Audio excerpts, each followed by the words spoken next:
apakah keris itu beracun? Jadi dalam tanda kutip, jadi keris beracun itu mitos atau fakta?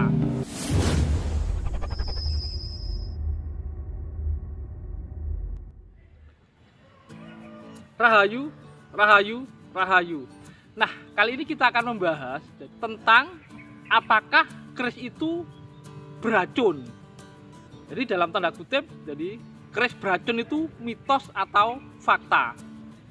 Nah, sebelum saya bahas, buat teman-teman yang belum subscribe, silahkan subscribe dulu biar tidak ketinggalan informasi dari channel ini. Nah, kita akan membahas ya. Mungkin dulu waktu teman-teman kecil ya, jadi teman-teman pernah diingatkan oleh entah ayahnya atau kakeknya ya ketika memegang sebuah keris ya, keris yang dalam warongkonya ya. Kalau saya dulu saya sering diingetin, hati-hati untuk kena upase, atau kalau diartikan hati-hati nanti bisa kena bisanya. Apakah benar sih keris itu beracun? Karena memang banyak cerita ya, apalagi dulu juga konon beberapa keris memang memiliki fungsi sebagai senjata dan bahkan dipakai untuk istilahnya bertarung atau bertempur ya. Jadi salah satu yang terkenal tentu kerisnya Ken Arok yang pesan ke Empu Gandrung ya, yang sudah memakan beberapa korban itu ya. Termasuk yang buat bertarung kayak kerisnya Aryo Penangsang yang setan kobra itu yang dipakai bertarung dengan Danang Sutawijoyo itu. Di beberapa cerita itu juga banyak bahwa keris-keris itu memang sangat beracun banget gitu loh. Nah, itu benar apa tidak ya? Dan kalau sebagian teman-teman memang mempercayai ya itu beracun, dan saya sendiri memang mempercayai bahwa memang ada keris yang sangat beracun ya. Dan biasanya teman-teman itu mengkaitkan racun pada keris itu dengan warangan ya. Karena memang kalau untuk mewarangi itu ada bahan batu warangan itu ya, jadi kacerbu itu ya, itu mengandung arsenik ya. Itu salah satu racun yang memang cukup mematikan kalau masuk ke dalam tubuh manusia tepatnya ya. Tetapi kalau teman-teman tahu, jadi bahan yang terdiri dari larutan asam, biasanya pakai larutan air jeruk nipis itu yang dicampur dengan serbuk warangan itu untuk istilahnya coating ya, melapisi besi, bila besi. Makanya nanti kalau yang setelah diwarangi bagian besi itu nanti akan terbentuk lapisan warna hitam, dan lapisan itu lebih tahan karat. Kalau bahan pamornya itu lebih terang, entah itu abu-abu, putih kayak gitu ya. Jadi memang salah satu tujuannya selain untuk mengetahui, untuk memperjelas ini keris itu pamornya apa, tuahnya apa, itu juga untuk melindungi bila keris, terutamanya bagian besi itu agar tidak mudah berkarat. Tapi setelah diwarangi itu pasti dicuci bersih dengan air bersih.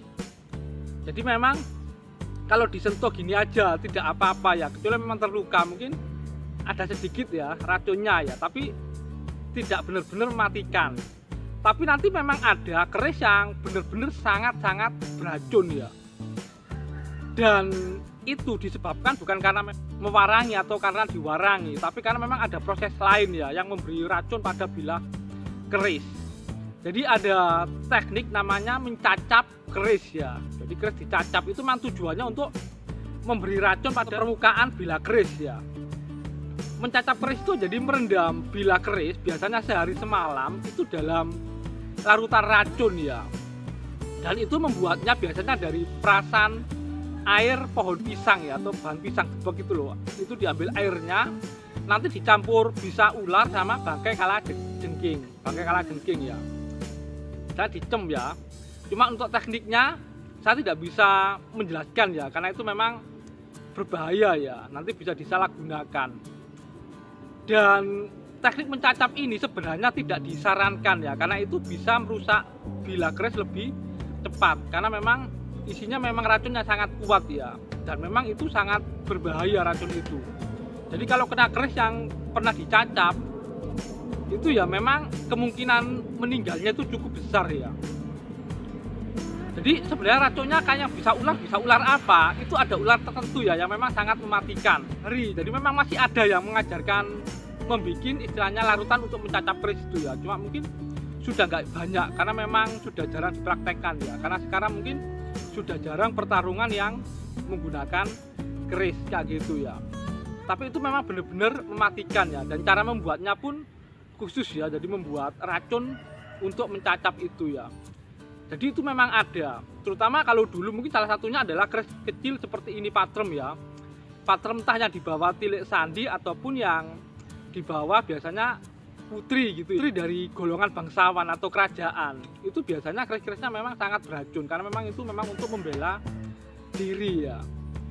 Makanya kadang-kadang kalau yang pernah dicacap terus lupa dibersihkan atau tetap itu dibiarkan lama, itu kadang-kadang lebih cepat keropos dibandingkan bila keris yang tidak dicacap. Makanya kadang-kadang keris yang sama-sama iranya jadi kayak materi bahan, gayanya sama, itu kadang-kadang ada yang jauh lebih keropos ya. Jadi ini bicara yang di luar keris prosesan yang keris-keris baru itu ya, yang di Kamal itu nanti beda memang korosinya ya, karena memang hasil dari racun untuk mencacap itu sama yang bahan kimia untuk memproses itu hasilnya beda ya. Nah jadi itu ya sekilas ya tentang kenapa keris kok sangat beracun, dan itu memang benar-benar ada. Walaupun sekarang sudah jarang yang mempraktekkan tapi masih ada. Kalau teman-teman jeli sering keliling ke berbagai daerah, nanti pasti ada yang tahu cara membuat larutan racun untuk mencacap keris itu. Nah mungkin itu saja dari saya, semoga bermanfaat dan jangan lupa untuk like dan subscribe-nya. Jadi salah satu kekeliruan dalam merawat keris itu adalah dengan mencacap bilah keris ya, yaitu merendam bilah keris ke dalam larutan beracun. Karena memang ada asumsi bahwa keris yang ampuh itu adalah keris yang beracun ya. Dan kegiatan ini biasanya dilakukan dengan merendam keris selama sehari semalam di air perasan batang pisang ya, yang dibubui bisa ular dan bangkai kalajengking ya. Dan untuk keris yang dicacap memang jelas akan lebih mudah rusak ya. Kebiasaan mencacap keris ini masih terjadi hingga saat ini, dan hal ini masih dilakukan oleh sebagian masyarakat daerah Jawa Tengah, Jawa Timur, dan Madura.